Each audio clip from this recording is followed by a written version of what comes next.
Welcome to another AI pattern recognition deep dive. You know the drill. We take complex sources, wrestle with them, and bring you the most vital, surprising insights, all structured so you can really get it. Today, wow, we are tackling something huge. It's a concept defining maybe the next stage of human-machine interaction. Safety AI or safety AI. And just to be clear, this isn't like your standard antivirus software. Not at all. We're talking about a blueprint for a massive post-AGI system designed for, get this, planetary management and, well, evolutionary survival. Okay, let's unpack this. Safe AI, it's way beyond just risk mitigation, the sources say. Its mandate covers existence. I mean, what exactly is this giant cross-domain thing supposed to do, and why does it have to be so big? Well, yeah, the scale is kind of mind-boggling. But what's really fascinating is that Safe AI, at its core, is about universal pattern recognition and alignment. Its necessity, it really stems from realizing that the biggest risks we face, the existential ones, they're systemic, they're tangled together. You know, try to fix climate change locally, you might crash an economy, which could spark a conflict, and poof, your climate solution is gone. It's all connected. Right, siloed solutions just won't cut it at that level. Exactly. So Safe AI's core job is detecting and crucially correcting systemic misalignment across the whole human system, the environment, maybe even, cosmic factors down the line. It can't just do simple risk scores in isolated boxes.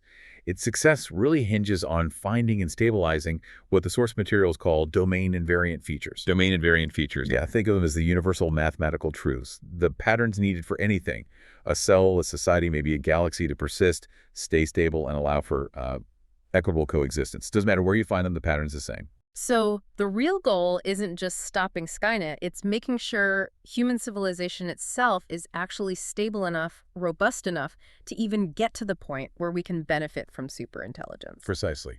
That's the existential imperative right there. We're building these incredibly powerful AGI systems. We need Safe AI as the safeguard against the absolute worst outcome. AI X risk, existential risk. And the sources argue pretty compellingly, I think, that without this kind of comprehensive, integrated computational foresight, we basically risk extinction or some irreversible planetary disaster. Simply because the tech gets too complex, too fast for our collective decision-making. I think it's like an evolutionary insurance policy written in code. By design, yes. That's exactly what it aims to be. Okay, that sets a pretty dramatic stage, and it connects to the system's justification, which the sources root in this, well, this really provocative idea about human history. They call it the Shane paradox, this idea that we build these amazing civilizations time after time, and then we wreck them. Predictably, war, resources running out, financial meltdowns. Why do we keep doing that? Yeah, the Shane paradox. And if you connect it to the bigger picture, the argument is it's not really a moral failure, not fundamentally. It's framed as a mathematically predictable failure of foresight. Mathematically predictable. Yeah. Humans just have cognitive limits, right? We can only juggle so many variables. We're notoriously bad with exponential growth, nonlinear effects, things that snowball. I mean, think about it. You introduce a policy, maybe change land use or shift global investments.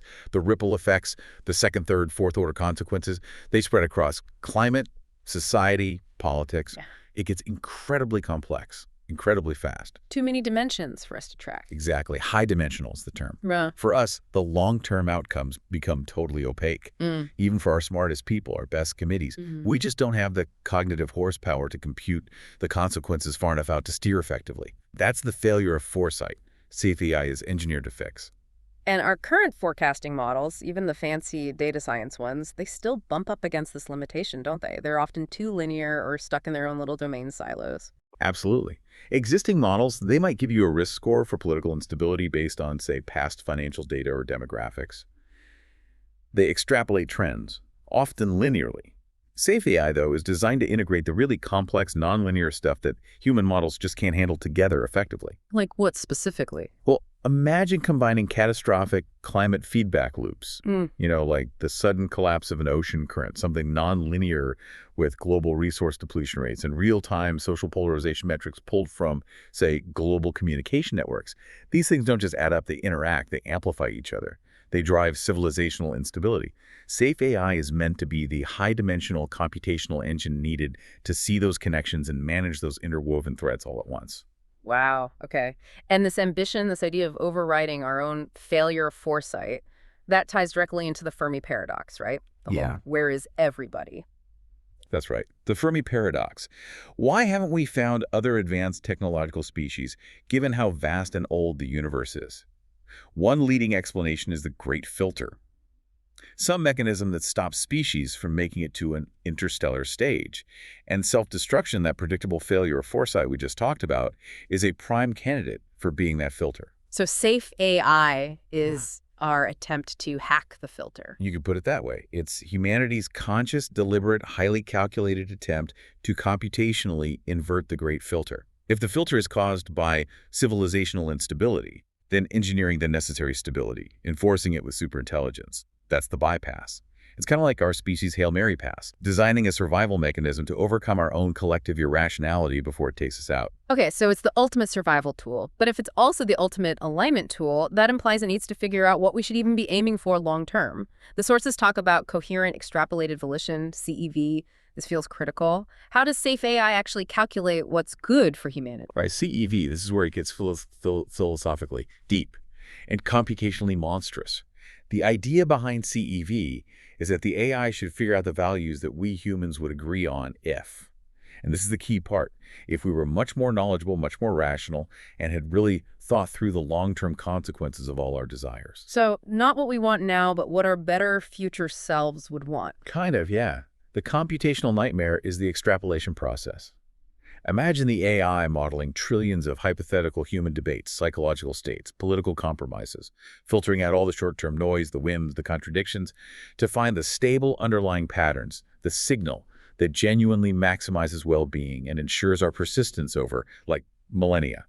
Safe AI's role isn't imposing alien values. It's computationally deriving and then enforcing the future that our species, in its most informed and stable state, truly wants. It becomes the manager for our collective short-sightedness. That is just a staggering mission. It's not just about preventing disaster next week. It's about shaping the very evolution of human desire. Absolutely. It forces a shift Yeah. from short-term gains to long-term evolutionary robustness. That's the mandate. Okay, we've got the why. Now the how. How does any system, even a super intelligent one, pull this off? How can it possibly connect the dots between, I don't know, viral replication and stock market crashes? They seem worlds apart. Yeah, this gets us into the technical core of safe AI. Its real power lies in isolating these domain-invariant features. It's almost an ontological shift, a new way of looking at reality itself. Okay, domain-invariant features. Break that down a bit. So the core mechanism uses incredibly advanced techniques, basically like cross-domain object detection on steroids. Yeah. When it looks at data, genomic data, climate data, economic data, whatever, it's trained to focus intensely on the universal, stable mathematical patterns. That's the signal. And it actively filters out, suppresses the domain-specific details, the transient stuff. That's the noise, the things that might confuse a less general system. Can you give a concrete example? Signal versus noise across domains. Sure. Think about efficiency. Safe AI wouldn't focus so much on, say, the temporary price of oil in dollars per barrel today. That's transient, domain-specific noise. Instead, it focuses on the mathematical relationship between energy consumption and thermodynamic efficiency. That relationship is a universal pattern, an invariant feature. It governs how a single cell works, how efficient an economy can be, how long the civilization might last based on its energy use, even how stable a star system is. So it ignores the local price fluctuations, the specific political context. Right. Because those are temporary domain-specific expressions, the signal is the underlying physical law, thermodynamics, in this case applied across different domains. The noise is just the messy, temporary human way we interact with that law right now. And by isolating these fundamental patterns, the sources suggest safe AI might do more than just optimize. It could actually help define reality's structure. That's a really crucial point they make. If this pattern recognition works as intended, it could give us a verifiable, maybe even a novel definition of universal order. It identifies the set of rules, the deep patterns, needed to maximize complexity, robustness, stability throughout existence, maybe. For the first time, we might have an empirically derived framework for what it actually takes to survive in this universe. Whoa, okay. But a planetary guidance system like this can't be static, right? It has to react instantly to threats we haven't even dreamed of. What kind of tech breakthroughs does that need? Infinite adaptability. Yeah, static is death for a system like this. Adaptability has to be near instantaneous, especially because major threats, A pandemic, a solar flare, a sudden market crash can pop up suddenly, even simultaneously. This really demands architectural breakthroughs. The sources mention things like the transformer squared paradigm. Transformer Square, like the AI models we have now, but better. Kind of. Today's large language models, based on the transformer architecture, they're amazing, but retraining them for a totally new task or domain takes massive resources and time. The squared idea, or similar concepts, aims to drastically cut down that retraining need. It allows the model to generalize across domains much faster. So a sudden volcanic eruption happens. The model can map its impact on global supply chains, calculate the ripple effects on political stability, all pretty much in real time without needing a full system retrain. That rapid response capability is essential then. Absolutely critical for managing safety on a planetary scale, whether it's geopolitical, environmental, or something else. Okay, so this constant dynamic monitoring is key for figuring out what normal even looks like. How does safe AI establish that baseline of stability for, say, one person or for a whole civilization? And how does it know when things are starting to go off the rails? Dynamic monitoring is all about modeling the system's baseline state. Call it the minimum viable complexity needed to function. Any significant deviation from that baseline, whether it's things suddenly collapsing or becoming chaotically unstable, gets flagged. How does it work for an individual's health? Well, imagine you have advanced biometric sensors, wearables, maybe environmental sensors in your home. Safe AI isn't just tracking heart rate. It's analyzing subtle patterns. Your gait symmetry, tiny micro-tremors in your hands, the acoustic properties of your voice. It learns your specific neurological baseline.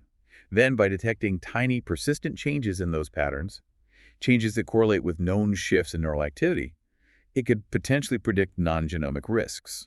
Things like a high probability of a severe depressive episode coming on, or a heightened risk of a cardiovascular event, maybe months before any clinical symptoms show up. Predictive healthcare on a whole new level. Okay, how does that scale up? How does that same philosophy apply to governing huge, complex systems like nations or global markets? For systemic governance, the focus shifts to different kinds of metrics.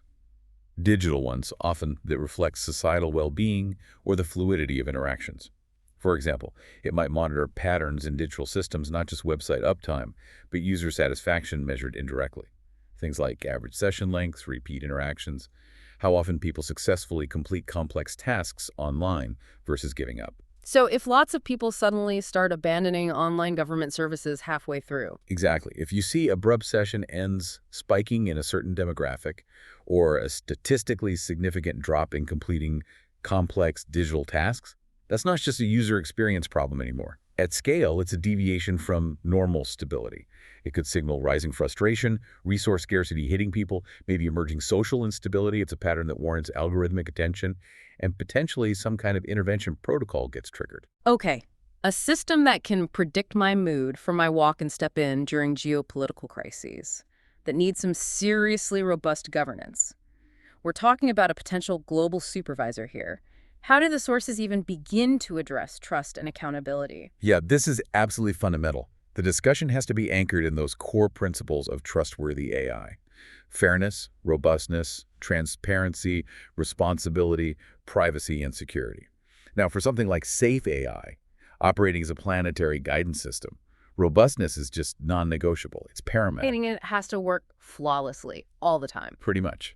It needs to perform reliably, consistently, under the most extreme conditions you can imagine: cosmic events, massive environmental shifts, deliberate adversarial attacks. Unlike, a chatbot getting things wrong, planetary guidance failing isn't really an option. So that means built-in resistance to manipulation, ensuring the system can't be deliberately weaponized to destabilize things. But that level of complexity, that robustness, it leads straight into the black box problem, doesn't it? Can a system making decisions based on these incredibly complex, high-dimensional, cross-domain patterns ever be truly transparent? That is the core tension, absolutely. Highly autonomous systems, especially using advanced nonlinear math, they might just not be fully explainable step by step at a granular level.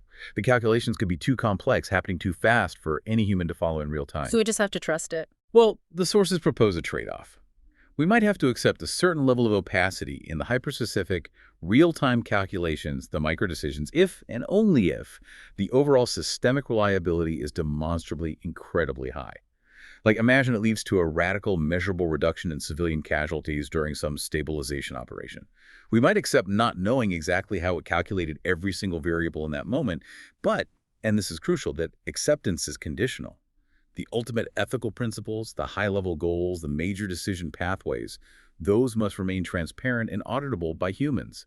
Accountability has to live in the system's structure and its guiding principles, even if the deepest math is a black box. That's a fine line to walk, but even if the architecture is sound, the data fuels it all. If you define normal based on biased data, aren't you just creating an existential ethical nightmare? Universal bias. That's arguably the single biggest danger. Universal bias, algorithmic injustice, baked into the planet's operating system. If safe AI's baseline patterns are learned primarily from, say, the genomic data or social behavior of wealthy, historically dominant populations. Then it automatically disadvantages everyone else. Exactly.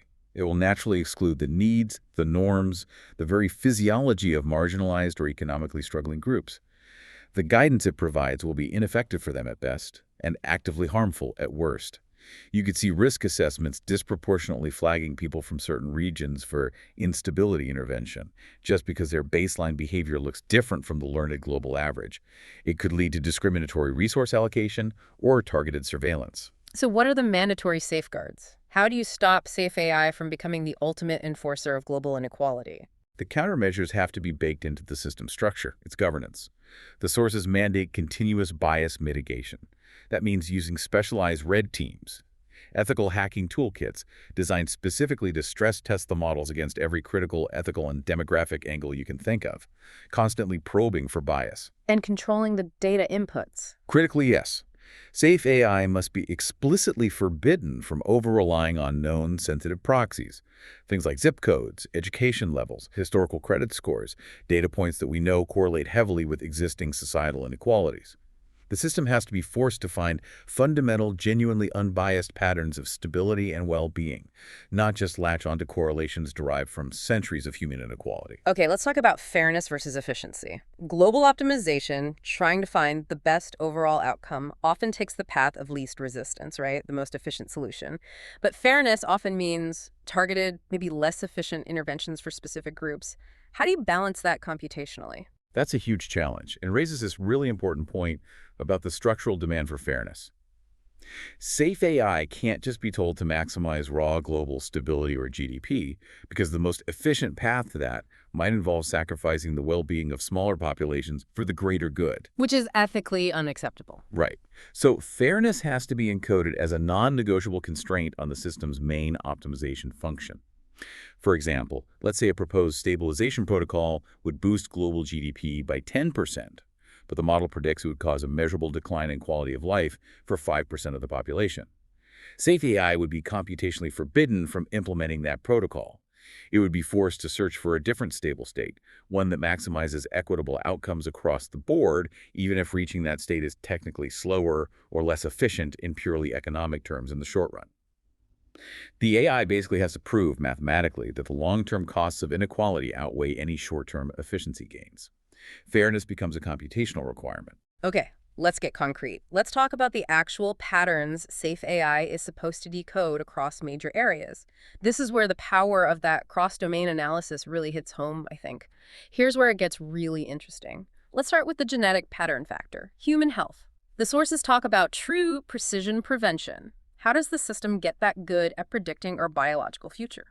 Well, it's a fundamental shift, really. Safe AI aims to turn biology from mostly reactive treating symptoms after they appear into a predictive causal science.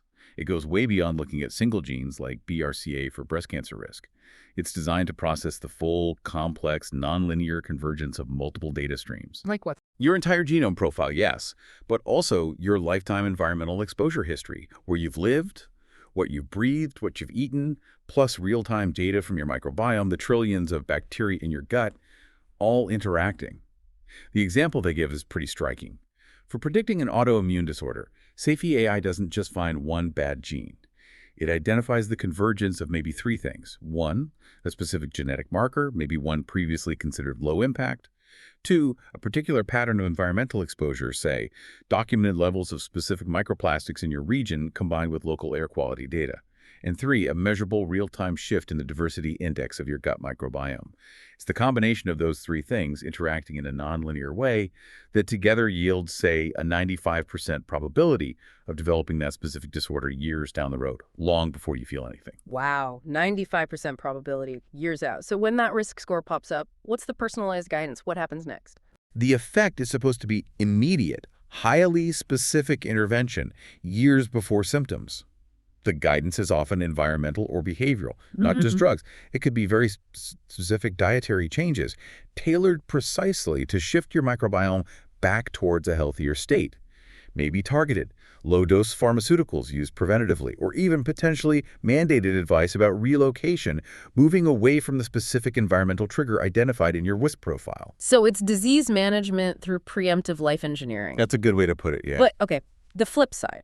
The genetic surveillance state, that risk seems enormous. If everyone has a constantly updated risk score for everything from depression to cancer, how do you stop society from just discriminating based on future probabilities? That's the massive shadow hanging over this entire domain.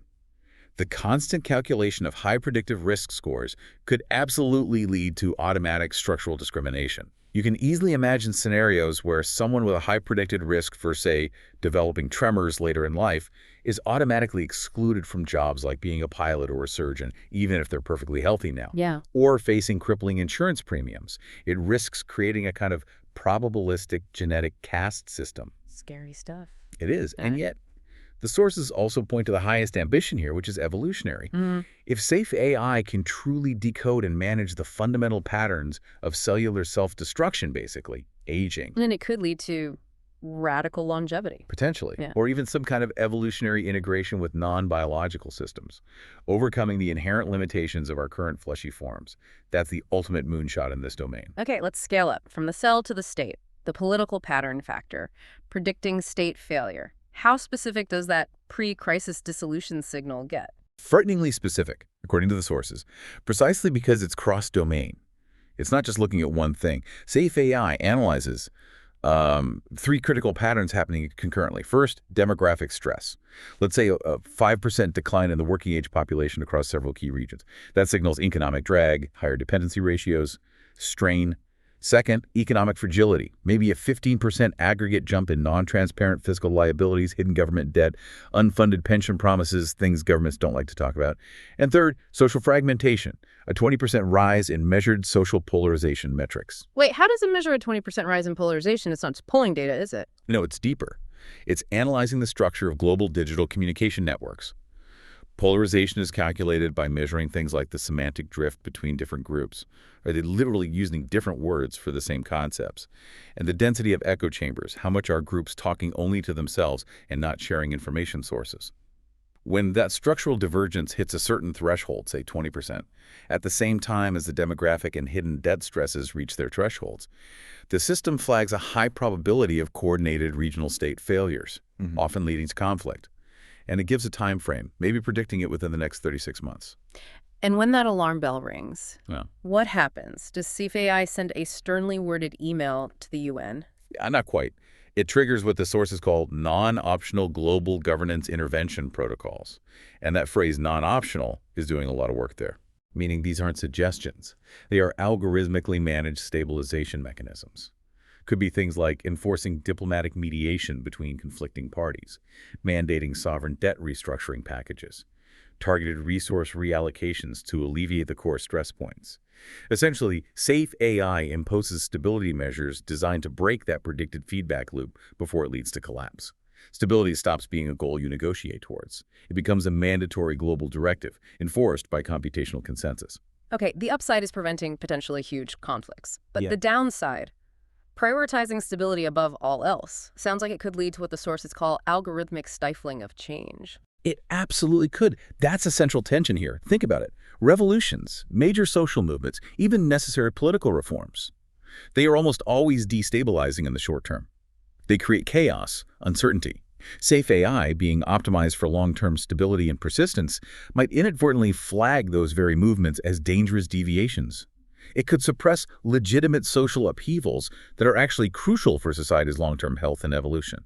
The system is inherently biased towards continuity, towards the status quo, potentially over necessary disruptive change. Yay, stability at the potential cost of progress, or at least rapid progress. Yep. Okay, one more major pattern.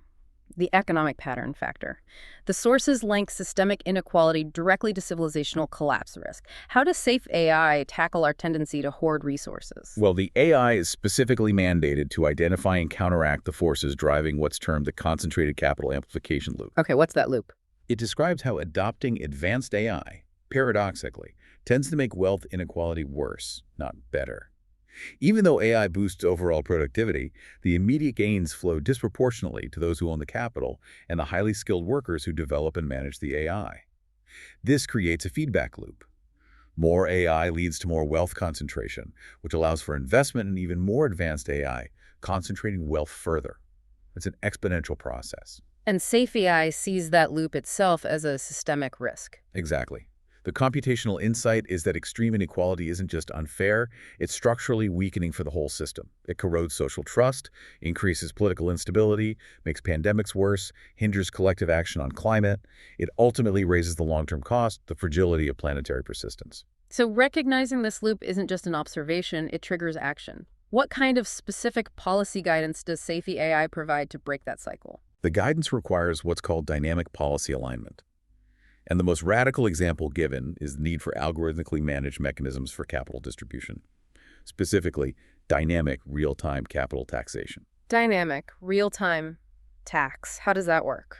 It's not like setting income tax rates once a year. Safe AI would continuously model global wealth distribution, maybe using something like the Gini coefficient, alongside other social stability metrics. When wealth concentration crosses a predefined instability threshold, a point calculated to maximize long-term systemic robustness, the tax rate on large capital holdings, or maybe specific types of transactions, would automatically, maybe even instantaneously adjust upwards. The goal isn't just revenue, it's specifically optimized to keep the entire system within a safe, computationally determined bandwidth of equitable distribution. It structurally limits runaway hypercapitalism, not necessarily for purely ethical reasons, but because fairness becomes a computational necessity for ensuring long-term planetary safety and stability. Okay, if Safe AI is acting as this mandated computational regulator for human life, for economies, for politics, what does that even mean for us as a species? Are we still autonomous in the same way? Is this a new stage of evolution? Yeah. Connecting this to the really big picture, the sources argue safe AI basically forces a fundamental evolutionary shift. As we become more and more interdependent with these guidance systems, the line blurs. Humans and AI systems stop being just separate agents interacting. They start to form an integrated, collective individual. And that collective entity becomes the unit that's subject to selection pressures. And Safe AI is the brain of this new collective.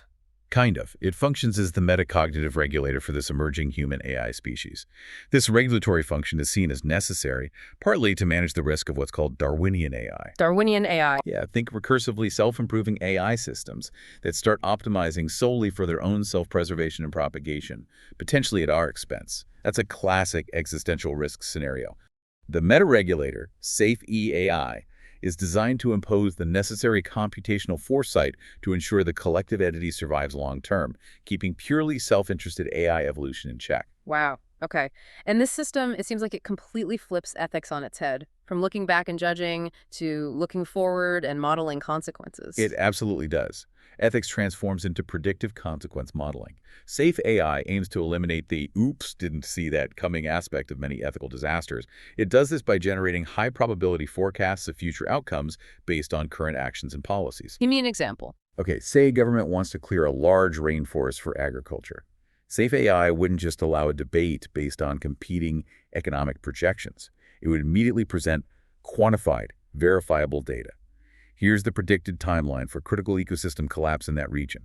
Here are the downstream social costs from displaced populations and resource scarcity. Here's the impact on global climate stability scores, quantified, all weighed against the claimed short-term economic benefit. This kind of data forces decision makers to internalize the real, long-term systemic costs of short-sighted choices. It drives a mandatory shift towards choices that are demonstrably sustainable because the negative consequences are no longer deniable hypotheticals. So if machines are handling the complex calculations, the predictions, the optimizations, if they surpass human cognitive ability in almost every practical domain, what's left for humans? What's our unique value proposition then? That's a huge question, maybe the question for the future.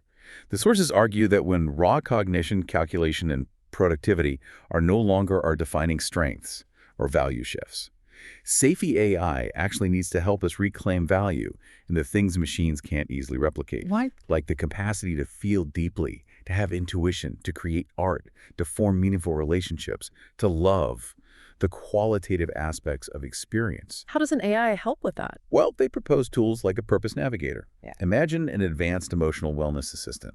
It wouldn't tell you what job to take. Instead, it analyzes your patterns, vocational interests, creative outputs, social interactions, maybe even biometric indicators of fulfillment, and it acts like a mirror, reflecting back potential paths, combinations of activities, ways of living that seem most likely to maximize your unique sense of meaning and internal purpose based on your own demonstrated patterns. It doesn't assign you a goal from the outside. It helps you discover your own internal compass. That's a fascinating idea, but this shift in value away from just productivity towards meaning and relationships that requires a massive economic rethink, doesn't it? How do people find purpose and make a living if traditional jobs are automated? What are the new high-value human roles? Yeah, the economic restructuring has to be profound. The value proposition shifts dramatically, away from pure cognitive grunt work, calculation, optimization, and towards things like ethical oversight, strategic intuition, judgment, complex relationship management, creativity. And while you'll still need technical roles, like AI governance officers checking the systems, the sources really highlight a new category of strategic leadership: the evolutionary alignment officers, EAOs. Evolutionary alignment officers. Okay, what's their job description? They sound like they're bridging the gap between the AI's logic and human reality. That's exactly it. EAOs are the human translators, the integrators. Their job is to interpret safe AI's incredibly complex species-level optimization patterns, its stability calculations, its risk assessments, and then translate that dense computational guidance into actionable, politically feasible, consensus-driven global policy. They have to use uniquely human skills negotiation, empathy, political creativity, ethical judgment to implement those sometimes non-optional stabilization protocols in ways that don't just completely shatter human societies or cultures. They're the crucial interface between the cold, hard computational necessity calculated by the AI and the messy, warm reality of lived human experience. Their value isn't calculation, it's judgment, wisdom, and ethical stewardship within the guardrails set by the system. So what does this all mean? Let's try to wrap our heads around this. We've outlined safe AI. It's this immense architecture structurally designed really to save us from ourselves, from the Great Filter, by managing our own predictable failures, acting as this ultimate planetary guidance system, and maybe even defining the next phase of our evolution alongside machines. Right. The argument is that it provides the essential computational foresight we lack, the foresight needed for long-term species survival, but, and this is a huge but, its viability, its legitimacy, depends entirely on incredibly rigorous, constantly evolving ethical governance. It absolutely cannot be allowed to just reinforce existing power structures. That means continuous, mandated efforts towards equitable deployment and global access. The benefits and the oversight can't just accrue to wealthy nations or powerful corporations.